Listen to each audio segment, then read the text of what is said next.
Surat civil hospital કોઈને કોઈ કારણોસર સતત ચર્ચામાં રહે છે, ત્યારે આ વખતે ટ્રોમા સેન્ટરના કર્મચારીઓ વિવાદમાં સંપડાયા છે। આ વખતે મહિલા સહિતના કર્મચારીઓએ પોલીસ વર્દીમાં રહેલા કર્મચારીને તમાચો માર્યો હતો, જેનો વિડીયો સોશિયલ મીડિયામાં વાયરલ થતા સવાલો ઉઠી રહ્યા છે। કથિત રીતે ટ્રોમા સેન્ટરમાં વર્દી ધારક પોલીસકર્મી નશાની હાલતમાં હોવાનું કહેવામાં આવ્યું હતું।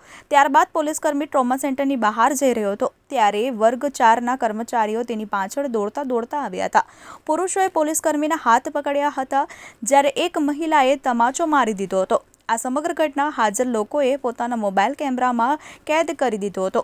બાદમાં સોશિયલ મીડિયામાં આ વિડીયો વાયરલ કર્યો હતો। સોશિયલ મીડિયામાં કહેવાયું કે જો પોલીસ કર્મચારીની કોઈ ભૂલ હતી અથવા તો તે નશાની હાલતમાં હતો, પરંતુ ઓન ડ્યુટી અને વર્દીમાં હોવાથી તેના પર હાથ ઉપાડવો કેટલોક યોગ્ય છે।